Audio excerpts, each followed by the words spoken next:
Welcome to the Gentleman's Talk, where the podcast talks about a man's battle with mental health, his personal experiences, and his journey to be a better soul. Hosted by James Dean Littlejohn. Hi everyone, and welcome back to the Gentleman's Talk. How are we? I am absolutely, must start this off. In fact, will I just turn this music down a little bit? I think it's going to be a little bit distracting. There we go. I'm on dirty bassline. That's on dirty bassline. Hi. I'm absolutely full of coronavirus, it would seem. My last podcast was me coughing and spluttering, and everyone said I sounded a bit like crap. And then Friday morning I decided to wake up and thought, I don't really want to wake up. I want to just lie in bed. And that prompted me to do a test, which we had a load left over anyway. I know that they're quite expensive now, £20 per test, but we had some left over, a little stockpile. So I took a test and it came through. Bear in mind, I did a test on the Thursday morning. I'd done a test on the Thursday evening because I was going to see my dad on Thursday. So I was just conscious I had a bit of a cold and I just didn't want to go there with coronavirus. And I tested negative, so I was like, oh, I'm comfortable with that. Just a bit of a cold, but we stayed away from each other. But it was nice for my mental health and sort of his mental health, really, because I know we bounce off each other, and he talks to me quite a lot. It's still a bit of an awkward situation between father and son, in the sense that he's very old school, so he doesn't show his feelings and all that sort of stuff, and I'm very much the opposite. I show my feelings all the time, so he likes that, but at the same time it's hard to get stuff out of him, you know. But I needed it. I was going to go up and see my dad. I do love the conversation that we have, and we managed to save a bee as well, actually, which we had a cheeky update, which I'll talk to you about in a minute, because it's quite an interesting little story. And then, so I tested, and I didn't want to get out of bed Friday morning, and I thought, I'll get down, I'm going to do a test. And I've done LFTs before. I try to avoid them, because they're not the nicest of things to do, but taken them when I've had to. And hence the reason why I'm out of breath at the moment now, just talking to you. And it took a grip of me. It was the thickest red line I've ever seen in my life. And I just deteriorated over the weekend.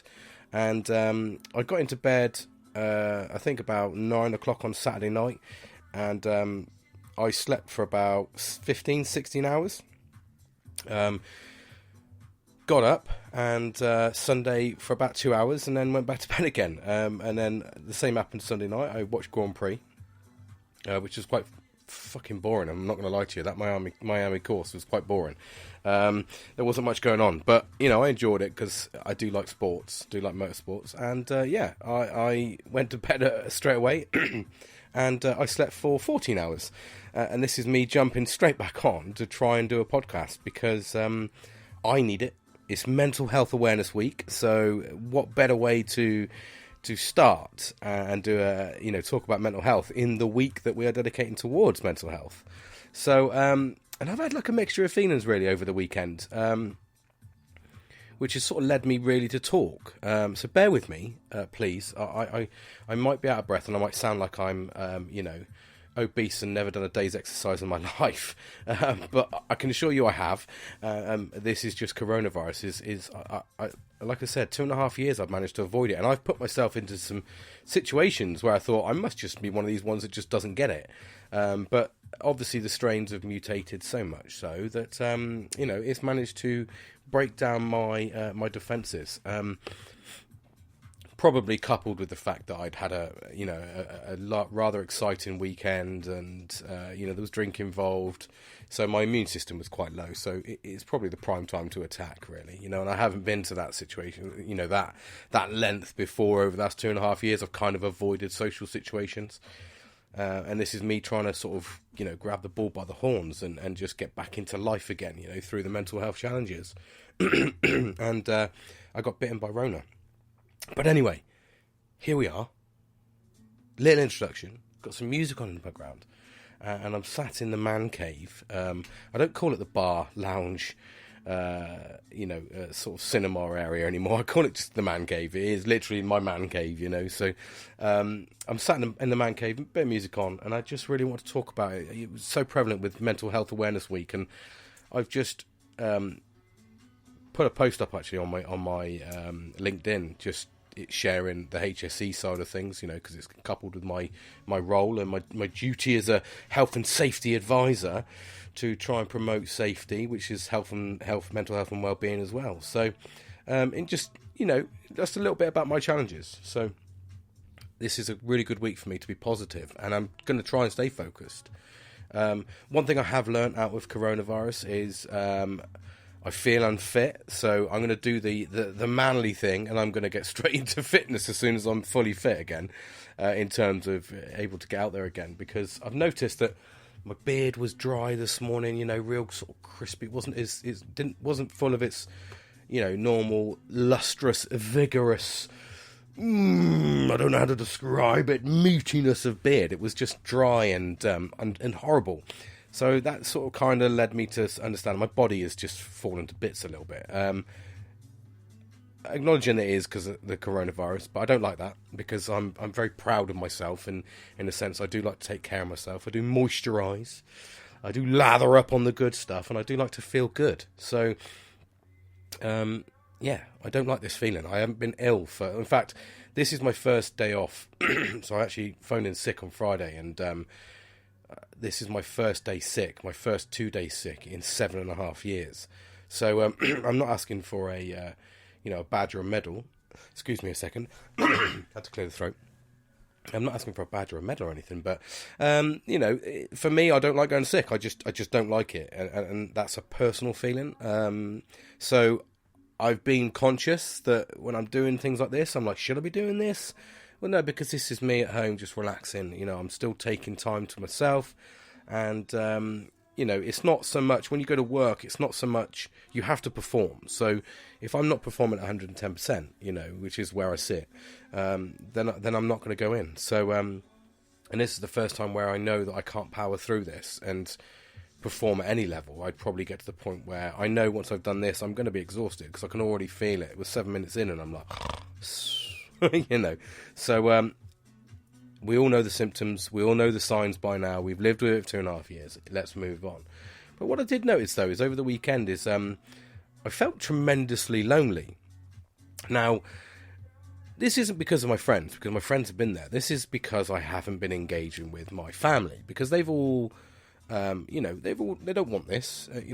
My wife's had it before, and she's still not got no taste or smell, and she's almost 10 months in. So she's rightfully so. She's had coronavirus. Well, all of the family had coronavirus. Actually, I managed to avoid it, even though they all had it. But they all self-isolated. They all done the good stuff. They stayed in their room for 10 days. I don't know how they did it. I couldn't stay in my room. But at the same time, I had to. So I've basically spent the last 4 days in the man cave, just watching crappy TV or listening to music and eating, really, which is a good thing. I'm eating and drinking, so conscious that they didn't do that, but I felt really lonely. So I'm glad I got it, in the sense that for me, I got to see a side that we've expected everyone else. No wonder we're dealing with mental health challenges during the pandemic. Because I've been social. I haven't worn a mask. I have when I've had to, but when I haven't had to, I've not bothered. People might go, but that's my own personal preference. I've got my own anxiety about that. I spoke about this before. So for me, it was more about, I wear glasses. I was getting, steamed up, and so I didn't really fully protect myself. I always protected other people, in the sense I would avoid them. I would wear sanitizer. But here I am now, 2.5 years, reinvigorating the coronavirus speech that we're all learning to live with. But that's probably because I've only just discovered it. I really, like I said, I thought I was going to bumble my way through life and not feel it. But I don't like it. I don't like it at all. So, and it made me feel lonely. Because I couldn't engage, I couldn't cuddle anybody, I couldn't sort of kiss anyone. I'm a very affectionate person. I really am. And if anybody that really truly knows me, I am an affectionate person. I do like to show affection. I do like cuddles. It doesn't matter who you are. I like to cuddle and I like to kiss. I'm not really like, and I'm not talking like, full on kissing. But I'm an emotional person. I'm a cuddly person, and I like to feel social. I like to feel that embrace. When I've got friends around me, I like to show them I care, and that's the way I've always been. I've always been like that, and one of the major struggles I experienced through PTSD and my depression, when I was in the boundaries of my depression, and this is probably where I can hopefully give, sort of some context to depression, really. I didn't want anybody. I wanted to be alone. And it's only recently, since I've been dealing with this process and engaging with people that I genuinely care about. And in other words, I was surrounded by people I didn't like. And I have done an awful lot of reflection whilst I've been hanging out on my backside, which is if you're listening from outside the UK, it is a metaphorically speaking thing. I'm not literally hanging out my own arse. But it's a metaphorically speaking thing. It's a thing we say to say we're not very well. And I've done a lot of reflecting. And do you know what? If anything, it brought me down a lot lower. And I think that is what has concerned me. But at the same time, I've had to challenge myself. So I've had a lot of self-reflection and a lot of conversations with myself over the last couple of days. And I think because I've been isolated, I've been away from everybody, I haven't been able to talk, I've just spoke to myself. Now, I used to do that a lot, but never really got the answers I wanted because I had that brain fog over the front of me. But I sat there and I reflected on a lot of situations, a lot of people actually that I used to hang around with, and I used to think I cared about. And like I said, I've discovered a lot of things about those people, and they've systematically hurt me massively. And I've reflected on how they've hurt me and how people out there can do that. And people that I loved or thought a lot of have genuinely hurt me. And I sat there this weekend going, right, you need to let go of this, mate. You need to let go of the past. And it's really, really, really hard for me to do this. I think it's a negative for me that I don't know how to let go. Once I've discovered that somebody has hurt me, once I've discovered that someone has let me down, and I don't think there's a justified reason as to why they've done it, I don't know how to get past that point where I dislike them. And it's a horrible thing, because people would say to me, and I already know, right, okay, I know this conversation, just having that little one-liner, I've got 2 or 3 people on the end of my listeners who are good friends of mine that are going to say, one's going to say that they understand, and but you need to do it for your own thing. And I'm going to have one of my friends who's going to be quite brutally honest with me and go, just need to let go of that shit, mate. And I just spoke like him as well. So, and I've got another friend of mine who's Nelly. He's experienced this in leaps and bounds. He's engaged with people that have never given him anything back. So for me, it's kind of, I've reflected on those people that have hurt me, and I don't know. I have actually sat there this weekend and gone, how do I just let that go? And I can't. I just want revenge. That's all I want. It's a horrible feeling, but I want to go up to them and I want to physically hurt them as much as they hurt me, so they can sit there and feel that pain. Now, that's not a nice feeling. That's not a nice characteristic to have. So I have embedded that. I have gone through it, and I thought, well, the only way I'm going to deal with this is by talking, and that's where I normally get it. I haven't had the energy. I've still not got 100% energy now, but to talk about it is the way to get out there and say, this happened, this person done this, or that person done that. And that's a difficult thing to do, difficult conversation to get started. But I've reflected, and the good thing is I've churned at all of those people and gone, and my conclusion really, it's quite a quick conclusion really. It wasn't quick to get there, but it's quick for me to talk to you. And I've just said, well, look at where you are now, James. Look at who you are now. Look at what you've become by distancing yourself from those negative people, not engaging with them anymore, removing them from your life. You've done the hard work, so now you just need to move on, so to speak. And I know that's a difficult word to say. Some people find it easier than others, but I think it's because I invested so much in. And like I said, I'm an affectionate person, so when I talk to people and when I engage with people on and I've got a lot of male friends, which are quite relatable, because I am, kind of that person. I kind of enjoy talking to anybody. But even when I talk to people, I often go, oh shit, I'll put a kiss at the end of it, and it's not a kiss as in like, love you, I'm homosexual, and I'm not saying there's anything against homosexuality, but I'm not, I'm 100% straight. So for me, it's my way of showing affection, because I'm an affectionate person. I do like to cuddle, I do like to make things for people. I like to make people feel special. That is what I do. If people around me are happy, I'm happy, and that's what I struggle with, is the people that have been around me I've made happy, and none of them, and I'm not saying currently, I'm saying we're talking past tense here, none of them have made me happy. They've made me to the point where I still resent them now, and that's the bit that I got. That took me all weekend. And at my lowest, it's always when you're at your lowest, when you're feeling shit, you're tired, you're exhausted. That is when you question everything.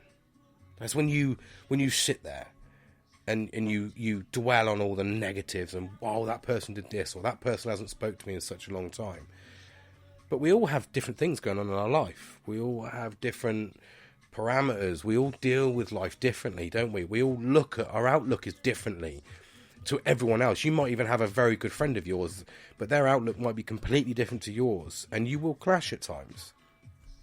But at the same time, when you work as a team, you make yourself better as a team. And that's where my investment comes in. So when I invest in people around me, I look after them. I genuinely look after them. And my heart is always, and I'm not saying it because, look at me, big head and all this sort of stuff. I've got a big head, but, not metaphorically speaking, I've got a big fucking fat head.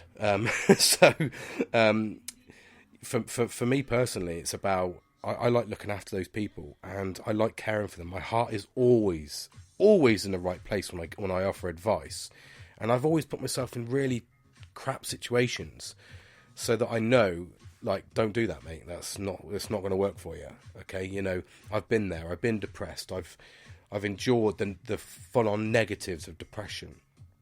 I've endured, the highs, the lows. I've endured it all, and I got nothing out of it. About the lows. Excuse me. This coronavirus is taken full. Hold on. I'm knackered. But I was reflecting, and because I was reflecting, and I'll direct myself back to what I just said. Look at where I am now. I've lost a little bit of focus actually this last couple of weeks, and it's really, really, really prevalent. I talk about this all the time. I haven't had my cold showers. I haven't had my reflection time because I've been ill. Because I've, gone from a hangover to the start of coronavirus to full on in coronavirus. I haven't looked after myself. I really haven't. I've just almost in survival mode. It felt like, to be honest, which is a bit dramatic, but I'm not, it isn't a nice thing to have. It is like a cold, but a really, really extreme flu, cold, flu, whatever. But it was like the headaches and everything that went with it. So when you're sitting there in your lowest point, you reflect quite heavily. And I did. I reflected quite heavily on the people that have really hurt me. And how, even though I don't talk to them, and I haven't engaged with them for a long time, a lot of these people, I still don't understand why they did it, because I'm not a horrible person. I just go, well, okay, I don't know why you've done this to me. And that's the bit I can't get over. And it has hindered friendships. It has hindered relationships. It's hindered quite a bit. Because once you've hurt me, that's me. I get to the point where I almost dislike you, because you've gone to a level that I can't go to unless I really try. So I can't physically hurt someone. I can, but not through. I can through defense mechanisms, but I wouldn't physically go out to look for problems. I wouldn't physically go out to look to hurt people. I wouldn't even react hurting someone. Whenever I've been in a situation, it's always been through a defense mechanism. Like, okay, you've opened up the fucking demon inside of me, so here we go. I'm gonna unleash the demon, and that demon is there. It's always been there. But it takes someone to bring it out. So when you bring that out in me, what comes with that demon is a lot of emotion. And because I'm such an emotional person, that emotion then turns into, right, you've done something to physically hurt me, mentally hurt me, emotionally hurt me, whatever. I now dislike you because I wouldn't do that to you. So why have you done it to me?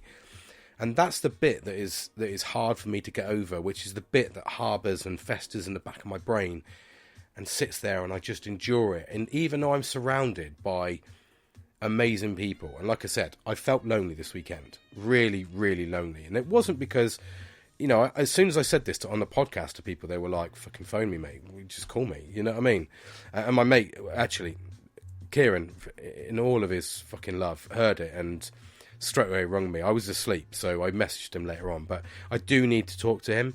I don't know what it is. I prefer face-to-face. I'm not really a conversation person on the phone. I prefer seeing the whites of the eyes. I prefer seeing the emotion and really getting to depths of it. When I talk on the phone, I get a little bit like this. Yeah, 15 minutes is done with me. You know, it's really weird. I don't like engaging on telephone. I really don't. It's a weird thing. I prefer face to face. I prefer seeing, like I said, the whites of their eyes and going and seeing and feeling the emotion of the room. So yeah, you know, so he came back to me, but it was that the loneliness was down to the fact that I hadn't felt affection, and that's normally where I get that from my wife, and I get that from my children. I've got 3 girls, so, you know, I get an abundance of shit from them. So I wouldn't say affection because they're all teenagers, and they're challenging, is the easiest way to put it. But they do give me a great deal of purpose, you know, to have them. And because I haven't cuddled my wife, she's completely and utterly avoided me, and I haven't kissed, and you know, we haven't slept in the same bed for over, you know, for almost a week because she didn't want to get it. Rightly so, she's self-employed, so we've got our own challenges there. She gets it, she doesn't get paid for it. Fortunately for me, because of my organisation, once I go sick, I still get paid. I get sick pay. So and like I said, I've well and truly earned a couple of days off for not having sick for 7.5 years. And the last time I think I was sick was when I'd done my back in anyway at work. So I don't often get ill, or I certainly don't, you know, pander to my own emotions. I just go fucking get on with it and man up, mate. And it's a little bit easier now. When you do get a bit sick when you work from home, it's a little bit easier because you don't have to see people in the office. So you don't worry about taking in the flu. So you just kind of go, I'll just get on with it. And if I've got to finish a little bit early and go to bed, then, you know, I'll finish a little bit early and go to bed. But with this, I'm just exhausted. So, you know, I want to fully... Everyone I spoke to about this has all said to me, don't fight it, which is my go-to. Whenever I get a cold or a flu, I just go and have an absolutely blisteringly hot bath, and then I go for a long walk with a sweatsuit on and just sweat it out. You know, it's kind of the thing I do. I just go, nah, sweat it out, mate, it'll be all right. Everyone said to me, don't fight this, mate, because if you fight it, it just lasts longer. And the first couple of days I did fight it until Saturday evening, and I went... can't fight this anymore, mate. I think I need to go to sleep. I think I just need to sleep this off, and I did, and here I am now 2 days later, slightly better. Excuse my throat. Slightly better. Still feeling the effects. Still a little bit dazed. Still a little bit wired. But you know, it's all good. It's all good. But it was fantastic to understand that even though I was feeling low and I was reminiscing about the good times because I was feeling lonely, I was also, you know, harbouring a lot of resentment and focusing on that quite a bit, the negative side of things, and not really focusing on the people that were looking after me. And I did. I had a lot of messages from my friends, you know, get well soon, all that sort of stuff. So, and again, this is where I talk about nurturing the right people around you, and this is why I don't deal with the people that are negative, because they all looked after me. And like I said, I'm an emotional person, so I need that. I need that gratification. I need people to say, are you okay, dude? I don't know why, because I suppose it's because it's my natural go-to. For me, I would always be like, mate, what the fuck do you need? If any of my mates were really ill, I'd be like, mate, what do you need?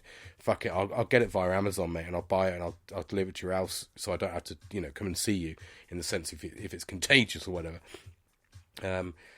Just to get that feeling out, you know, and it's really, really important. And that's why I'm a big person in offering my affection in any way, shape or form I can. You know, my dad was recently, he had a little bit of, he's got a really bad knee actually, to be fair.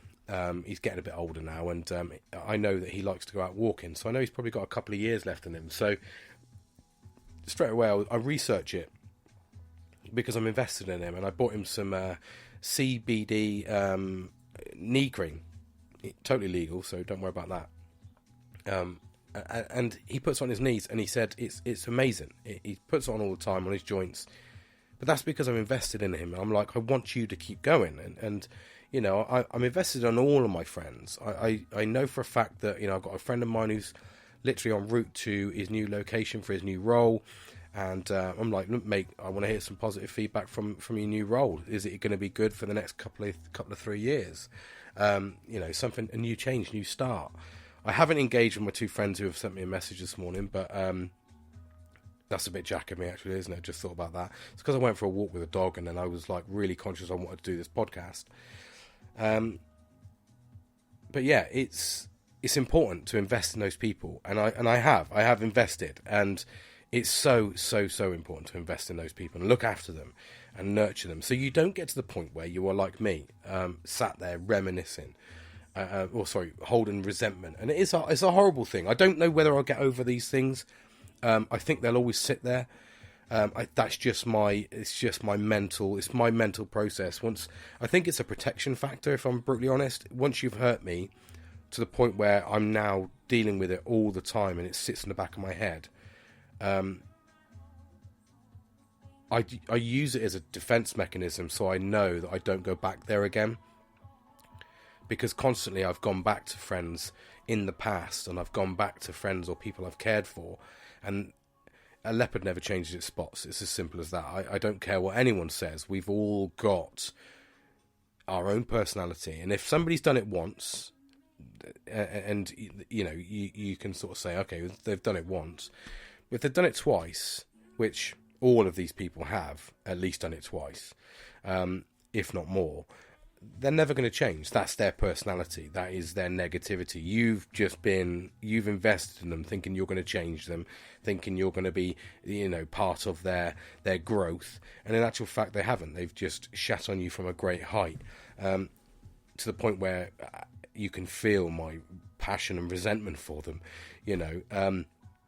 So I think I use it as a defense mechanism to stop myself from, i.e., doing it again, and look out for the signs for those people, and make sure that I don't get hurt again. And I'm not saying it in a fluffy way, but we all can get hurt, you know. I cast my mind back at the moment to, you know, that I didn't really want to talk about this because I didn't want to be on the bandwagon with it, if I'm honest. But I have followed it, and that's the Amber Heard and Johnny Depp thing, and it just goes to show that he was completely and utterly ostracized. He was outcast. He was treated like utter shit by a woman, and, you know, got 7 million out of him. And, you know, money aside, she was just a horrible person in 2016. But she played the cards, and everybody was like, men are fucking horrible, men are this, men are that. And he lost everything from that. And then he's fighting back. And in actual fact, as he's fighting back, we're discovering that she is a fucking animal. I mean, she was just being seen doing cocaine in a courtroom, whilst in the box. You know, she's unstable. But is he ever going to regain his reputation? Probably not. You know, but it's not just about that. It's about the fact that he is individually been hurt. He will never regain that back. He has had to endure years of courts, ostracized people, Disney and all that outcasting him. Everybody's just labelled him from one person's point of view. And in actual fact, it transpires that he's actually just a really nice guy that has been hurt, that has been brutalised, but has still stood there. And as men, that's what they expect us to do, don't they? And I've learned that. You're expected to sit there, and I have taken the shit. I have taken utter shit from people that I thought loved me and I thought cared for me. And it transpires that They never did. But the only person that ever felt, that ever came out sort of hurt from this was myself. Those people are still going on. They still think that it's okay. I've still had people talk to me. I had one person say to me, "Merry Christmas. Hope you're okay." Right, mate. You're a fucking dickhead, mate. You actually fucking hurt me to my face for years. You behind my back, you hurt me. And I gave you personal gifts. This is the problem. I invest so much into the people that I love and the people that I care for that when I get hurt, it's proper hurt. As in, I've given you a segment of me. I've given you a part of me. I've opened up to you. I've cared for you. I've looked after you. I've made things, and I'm not talking about it as one person. I do that with everybody. If anybody around me that truly has been around me for a long period of time, and I've engaged with a lot, and I'm careful what I say here, because there is one person in my group that hasn't got a gift from me yet. And Nelly, let me say, I know for a fact that you have got something coming your way, and that's not. I'm not making a point of it because but I make a point because I like everybody to have something from me personally. Because if you've got something from me personally, that is the extension of my love and friendship. Because I genuinely care for the people around me, which is why I get so fucking hurt when people that I've done that with have openly hurt me. And there is people that have done that. There is people that have openly received love and affection from me, and friendship and companionship, and they have openly, to my face, made me feel shit, or hidden it from me until I found out about it. So I'm very, very, very, very cautious, and I've lost recent friendships because of the way people have spoke to me, and I think I'm a lot more in tune with myself now. I'm a lot more invested in my own mental health now. I'm a lot more invested in myself. Before, I was very vulnerable. I would look for people for, that gratification. I would look for people for that, I'm trying to think of the word. There's a word I'm looking for, but it's not coming. It's on the tip of my tongue. But I would look for people for, what's the word I'm looking for? Acceptance, I suppose, or there is a word I'm looking for, but I can't think of it. It'll come to me in a minute. But I would constantly look for people for that, for caring for me, for acceptance, for acknowledgement, to know that I'm doing the right thing for them, to know that am I on the right path? I always ask my close friends, especially Kieran. We had this thing last week where, I spoke about mental health, and I spoke about how PTSD doesn't really care who you are. And I was conscious. I really, really overthought that process. And I was concerned I was hurting each and individual of my friends. Now, to give you context of why I do that is because I've been hurt by words. I've been hurt by physical. I've been hurt physically. I've been hurt emotionally. I've been hurt mentally. So I know the signs, and I'm cautious that I don't want to do that, because everybody that's around me, my own little close network of 4 or 5 friends, they mean the world to me. Genuinely mean the world to me. Like, I could know for a fact I can go and have fun with them. So I do get a bit lonely when I don't see them. I do get a little bit, because I am that invested in them. When I don't hear from them and understand them and make sure that they're okay, I hurt inside, because I'm like, fucking hell, I haven't heard from such and such for a long time. But that's because I invest in those people, and they're the ones. You can't go through life alone. I don't care what anyone says. I've tried. Trust me, I have tried.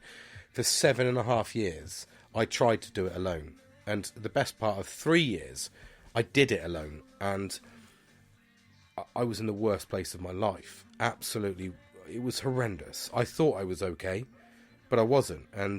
But along that journey of being alone, I was hurt emotionally, physically, mentally. So I don't want to do that again. I really don't. And it's probably why this podcast is a little bit of an emotional podcast for me, because I am in a little bit of a difficult place. But that's not a reflection on the people around me, because the people around me are amazing now. They've engaged with me, get well soon. I got a phone call from my dad earlier, which, I must talk about. So I got this thing. every year for the last 4 years, believe this or not, I've saved a bee. Now, in the grand scheme of things, that means fuck all, you know, in the sense that there's millions of bees, okay? But I know we're on a bee decline, and I know that but I have a video from the last 4 years where I've been walking around summertime, about this time, springtime, and there's been a bee, which has obviously come out, and normally quite a big bee, and he's exhausted, and I've managed to pull him in and give him a little bit of sugary water, or as I discovered, which through my hilariousness, I remember not last year before, I gave a bee honey, and someone said to me, should you give bees a specific honey? Shouldn't you give them a specific honey from their hive, sort of thing? I was like, nah, fuck it, mate, it's honey. They all produce honey. In actual fact, so every time I've saved a bee, and the honey's obviously sweet, so they love that shit, you know, so they do chomp it down. But I did discover when I Googled this, that if you shouldn't give a bee a different honey, because they'll go back to the colony and be ousted. They'll be kicked out almost, you know, killed, because they've got the different bee. So I might have saved a bee, and he's gone home and he's gone, who you been slagging it about with, mate? You slag. What hive have you been at, mate? And then gets killed. So, but for my inner feeling, I saved him. So we had this bee, and I was walking around with my dad last Thursday when I went to see him, and there was a bee on the floor, and he was like on its side, like heavy breathing, but like almost fucking dead. Do you know what I mean? I was like, fuck, I'm going to pick him up. I was like, Dad, I got to pick him up, mate. He's like, what? He'll be fine. I was like, no, mate, he's exhausted. He's in the sun. It was sunny last week. I said, I need to give him a bit of sugary water. And he was like, all right, you fucking weirdo, sort of thing. He didn't say that, but, you know, he was like, yeah, no probs, son. Yeah, bring him back. So we took him back to the office and gave him a bit of sugary water. And he put his, like, little, his little tongue in and started, like, slurping up a bit. But he wasn't there. He was heavy breathing. And what it was he was genuinely exhausted. This was last Thursday. So, left him on the Thursday night with a little bit of sugar water in the shade outside to just let him rest. And then I didn't go in on Friday. My dad sent me a video on Friday saying he's walking around, he's not too bad. And I was like, to be honest, if he'd have died, I don't think my dad would have told me. He probably would have said, he's thrown off. I think I spoke about this last week, actually. But I had an update today. And this is the point. So the bee was still there. So my dad went in and said he was still there. He was still breathing. He went to give him a little bit of a helping hand, and he said his arms were flaying around. I said, oh yeah, they give you 5, don't they? Because they want to try and grasp hold of you. And he gave him a little bit of fresh sugary water, and the bee was like literally all in. So this bee hadn't moved for like almost 4 days. And he said he came back about an hour later and the bee had gone. He'd literally flown off. So he just needed that extra bit of sugary water. Give him that. He's had a rest for 4 or 5 days. But that's 4 years in a row now I've done that. I've managed to save a bee. I absolutely love a beehive. I don't know why. Just something, you know, that I really sort of invested in. I like bees. I think they're amazing things. To have your own beehive. I couldn't because of the kids, but if I had a little beehive here, a little mini one, it'd be absolutely incredible. But yeah. Where did I go with that story? It was just a lovely little story, wasn't it, you know? But yeah, so I've had mixed emotions, really, and it's been a bit of a difficult one, but just because I'm just ill, that's all. It's not difficult because, you know, of life or whatever, but just because I'm used to that affection, I'm used to it, and I know that I've been quite overpowering for some people, but I'm not. People go to shake my hand, I'm like, fucking put your hand down, mate, and give me a cuddle. I'm not a handshaker. I don't really. It's too formal for me. I'm a handshaker, you know, for the professional attitude. Walking, I'm James Little John, mate. You know, fucking strategic compliance manager. There's nails, you know. From a professional aspect, I'm a handshaker, but I'm not really like.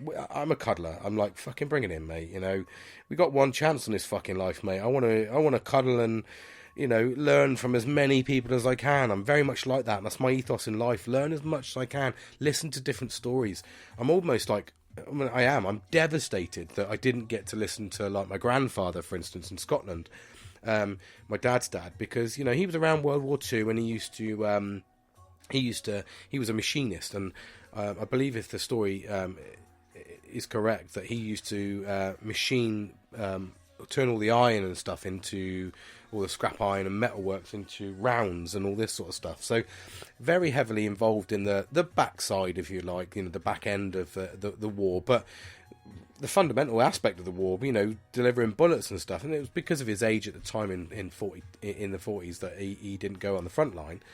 But I missed out. I missed out on listening, and I very much love talking about history. So when that's an aspect of me that I love to learn off of new people, and that's why I think I'm so adventurous and so caring, is because I'm like, come on into my life and let's talk, let's learn from each other, let's make things amazing, and that's why I'm very conscious about how, who's around me, because. And I know that here we are talking about resentment, and I know here we are talking about how, Christ James let things go, and I've spoke about let it go in podcasts, but it is very difficult, as I've discovered. It's not as easy. Mental health doesn't allow you to do that as easily as you'd think. You have to find ways to deal with it rather than just forget about it, because I don't think you'll ever forget. It's ingrained, especially if you've been physically hurt, which I have. I have been physically, mentally and emotionally really hurt by people, and that's why I don't tend to let people in. I tend to be open and honest now, but I'm a very good judgment of character. I can look at someone and go, I think I'm going to get on well with you, or I won't. So I'm very cautious about the type of information that I'll deliver, the type of insight that I'll give people. You'll get a lot of insight on my podcasts, but that's because I enjoy this aspect. It helps me. It helps me to focus. It helps me to mentally process everything. And it helps me just to get through life, really, by talking openly about things. And it was... one of my aspects of my little post was,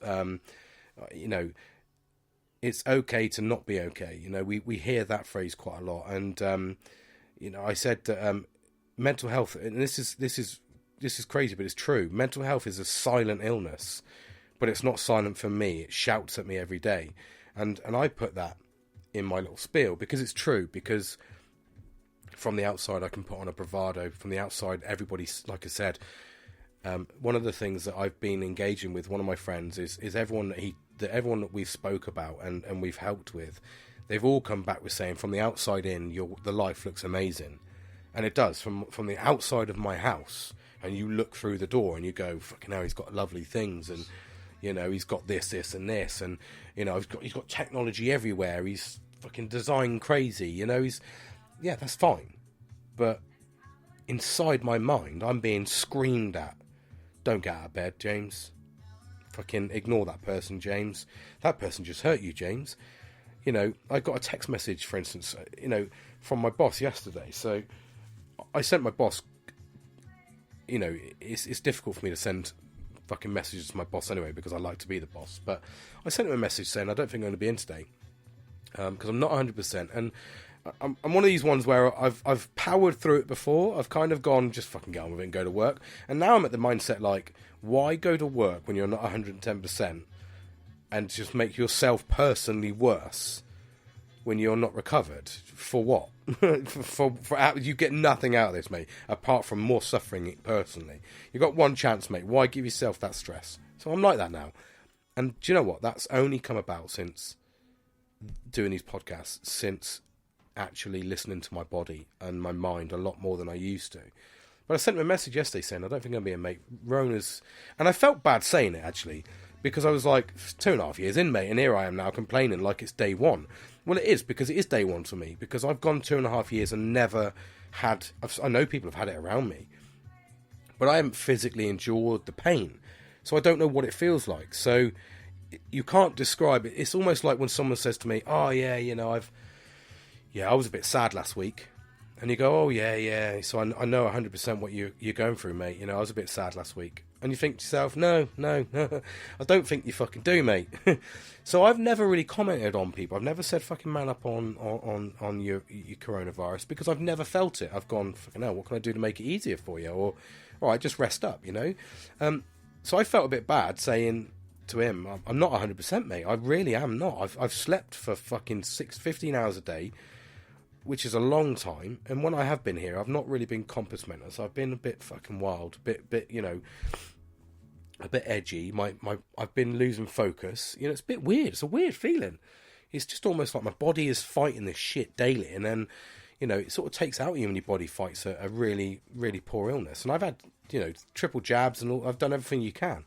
So God knows what it'd be like. You know, if I hadn't have had the jabs, I'd like to think that I'd be fucking a lot worse, put it that way, in the sense that I hope there's a purpose behind all those jabs. Excuse me a second while I catch my breath. So you know, I've not experienced it, but I sent him a text message and he sent me one back, and this is where my mental health is different, and this is where I know I often have to speak to my wife actually nowadays, because I am quite a senior role and I want to get senior, so I do look to the low level stuff for a bit of support. So I sent a message saying, I don't think I'm really sorry, I'll give you an update on Wednesday, because I thought, if I'm not 100%, and this was late last night, if I'm not 100% yesterday, say for instance today I'm probably about, I don't know, 20% better. So tomorrow I'm thinking I'm 40%. So I'm thinking, you know, Wednesday I'm going to be 60, if I work on that basis. But so I'm going to be 60% fit, 40% unwell, but probably enough to function. And I said I'll probably come in on the Wednesday, do a half day, see how I feel, and if I don't feel fucking great, I'll take half a day flexing and rest up again. But I'm an adult enough now, 40-year-old adult enough to know that how to manage my body. But that's only just become prevalent. You know, it's only become sort of customary now to how I do things. I wouldn't have done that before. I'd have just been at work on the Monday. I've been there. I've been fucking hanging out my ass, and people have said to me, "Go home," and I've gone, "Nah, I'll be all right, mate." And I've literally been like, you know, popping ibuprofen and Cocodamol to try and get rid of the pain. And he sent one back to me saying, "No problemo. Enjoy the rest."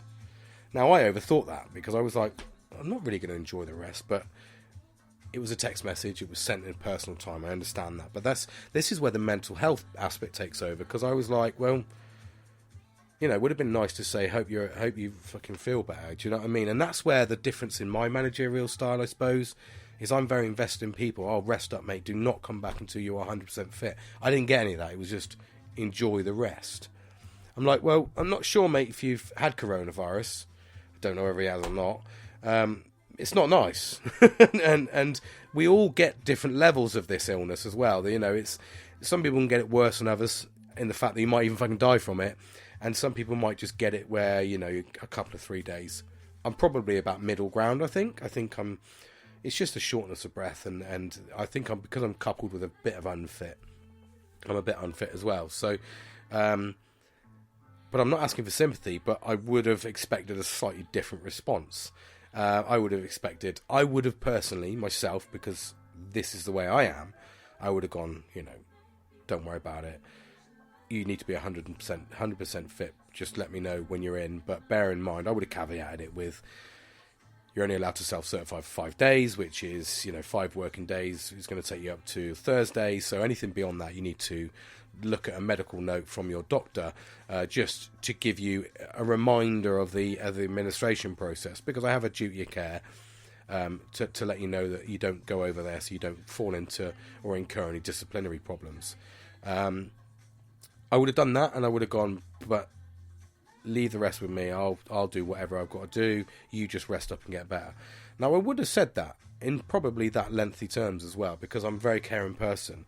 I didn't get that, and I was a bit like, I didn't expect that, you know. So that's my managerial style, I suppose, to his managerial style, I suppose. You know, it is, we're all different people, I suppose. It's because I'm, you know, used to not being cared for. And I don't mean that in a negative way, you know, that no one's cared for me, but I've not expressed myself, so people have not known to care for me. Not known to, they need to care for me. But it's really important to be open. And as I said, you know, a lot of these people that I've spoken to from the outside look like they're having a fucking great time, but from the inside they're hurting. And a lot of people mask it with the visuals. That if I look like I'm okay from the outside, then no one's going to bother me, and I can sit and suffer in silence. And then it just gets worse and worse and worse, and you might be one of these statistics that gets to the end and you've committed suicide. So it's really, really important to acknowledge when you're not feeling great, and it's really important to listen to people. And that's the only thing I can offer advice is there's always going to be a sign. that someone is not great, that's not well, that's not mentally there. There's always going to be a sign. They'll show you a sign. They have to, because it's whether you choose to accept that sign. It's whether you're in the right place to accept that sign. You might not be. But if somebody offers that up to you, it's really important that you take hold of that, because, as I said to you, Johnny Depp, for instance, he's in a place where he's hurting, and he's been hurt by somebody, physically, mentally, emotionally, and he's having to prove that in the public eye. So massively important that we embrace these people. And like, for the fallout for Johnny Depp now, he'll probably go and he'll probably be a bit of a recluse now, because he doesn't want the attention, because he's had to literally show his whole world his private life. So he's probably going to be a bit of a recluse. In actual fact, you need to do the opposite. You need to embrace him. You need to go, well done, mate. You powered through that. You've come to this point where you've proven you had to do this because of the world we live in. But don't shut yourself down. You look at all the greats. You look at Prince, for instance. Prince the singer, absolutely fueled by drugs, because he had nothing, and he was shutting himself away in his house, was just taking drugs and ended up killing himself. Whitney Houston was another one, absolutely, completely and utterly overwhelmed by depression and mental health problems, because she had the money, she had everything, but she didn't clearly have everything, and no one listened to her, and she committed suicide, and then her daughter went and did exactly the same. So it's really, really important that you listen to the signs and you don't shut yourself away, because it is really easy to do. I thought about it. Even this week, I've shut myself away. I've not engaged with people. Like I said, I've lost focus. But I have been hounded. In fact, literally on this text message, on this podcast, I've just had a drop-down box come down from my friend Kieran asking me how I am. Now, that's the second person today that has asked me how I am, which is really, really amazing. I even had my wife come and say to me this morning, I'm not going to self-isolate from you, James. I can see that you need company. I can see that you need the cuddles. So I'll come back to bed and we can cuddle in bed. And I do need affection. I really do. It's such a bad thing to have. It's such a bad trait to have. But I really do need affection. I need to feel that. I don't know why. I need it. It's part of me. I think if I've got affection and I'm surrounded by that love and fun and happiness, that I'm just a better person. I function better. I get better. I feel like I'm engaging with people, and I feel like I'm part of their life, and that means a lot to me. Which is why I'm so hell-bent on helping people, because I like to help people. I don't like to... I've been to the depths and the darkest and the most horrible place you can imagine.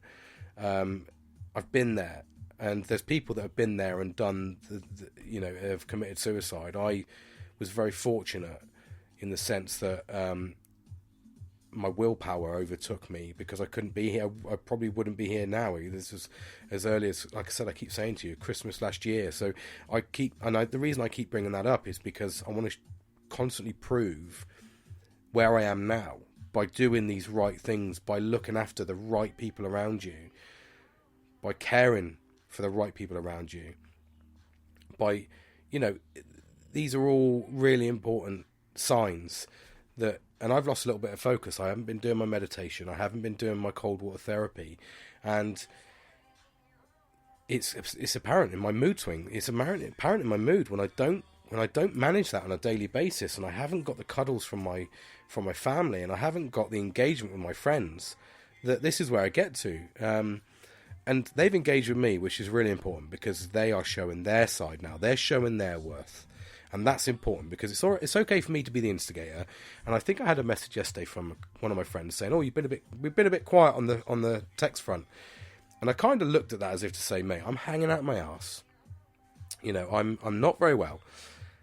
The last thing I've been thinking about is engaging. However, you can engage, and I will respond, because everyone knows I'm the instigator in most things. I like to instigate things, but it's also nice for people to instigate it back and respond. And that's what I'm getting back. I'm getting that feedback now from these people, and that's really important to me. That it is worth its weight in gold, because it means that I am actually, it underpins the fact that I'm nurturing the right people around me, because they're caring for me and I'm caring for them. And that's really important. It's a two-way, it has to be a two-way friendship and relationship. Excuse me. Oh, that's out of breath then. So yeah, massive importance there. Massive importance. And it's given me the drive to talk, actually. And that's why I'm here talking to you, even though I'm literally feel like I've started sweating and everything now. So I'm going to knock it on the head there, actually, because I need a little break. But amazing. I am going to do my motivational minute because I feel inspired to do it. And but please, just as a little closer, just for today, is just remember, your actions have consequences. So just make sure that you're doing the right thing about the people that are around you. If you're not doing the right thing about you, then just don't engage with those people, because if you're not invested in them 100%, then it's not worth it. It's not worth it on their behalf and on your behalf. And make sure you nurture the right things around you and look after those people around you, and acknowledge that we all have different personalities, we all have different traits, and we all have different tendencies on how we deal with things. Like I said, I'm a very emotional person, I'm a very affectionate person. I know that one of my friends, he's not emotional or affectionate in that sense as I am. I'm quite open. I'm quite open about my affection, but a lot of my friends aren't. They're not like that. They're not the same ilk. They're not. They probably think I'm a little bit sort of kind of out the head with the emotion side of things, which I am. And most of my friends around me aren't like that. They're very sort of kind of quiet and it's kind of a bit reserved and like that aspect, but don't deliver that aspect. But that's fine. They all deliver it in different ways, and that's where I acknowledge my difference in my friendships and relationships. But as my wife has acknowledged this morning, she said, James, I could see your mental health decline over the weekend massively. And I'm like, I can't not be around people. I can't not have cuddles. I can't not have love and affection around me, because I just shut down. And then when I shut down and I go into that shutdown mode, I just have to focus on something, whether that's focus on learning. And I started focusing on, right, what course can I do? Rather than getting better, I was like, what course can I do? And I was going, why have I not had feedback from this course? Why have I not completed this? And I started going into the negativity side of things. That's a real heavy beat. It's a dirty, grimy beat in the background there, isn't it? Yeah, lovely. Don't shake your head. You got a headache, you prat. So she acknowledged that. She could see it, and I am like that. I am very, very, very much like that. I love to hear from people. I love to hear how their day's going. I'm fully invested in people, and that's transitioned across into my employment. I'm very much invested in the people around me. I want to see them succeed. I want to see us succeed. And that's why the people around me, we're a team. Everybody around me is part of my team. Right down to, even my brother. In fact, that's a key point, actually, that to finish on. I haven't engaged my brother for the last couple of days, and I need to do it. So one of the things I'll do, jump straight on, is engage straight back in my brother, because he's the same. He thrives on affection. He's very similar to me, and I haven't delivered that, so I need to be part of that as well. So I'm going to, straight after this podcast, re-engage my friends again after a couple of days. This has given me that spark that I needed. This talk, me being open, has given me that spark to say, actually, you say you like love and affection, James, but you need to, deliver it back out. So I'm going to 100% jump on that bandwagon and re-engage with everyone and apologise. So it's really important to be open and to talk. If you're not being open to talk, if you're out there right now suffering and you're sat in there going, oh, well, I've got everything around me, but you're not there, there's something not quite right, then take this opportunity to talk. Take this opportunity to engage with somebody that you've got confidence in, that will listen. They might even be able to, I've been signposted quite a few times. People have signposted other people to me to listen to this podcast, and that is that's a beautiful thing to do, because I want people to know that you're not alone when you go through this.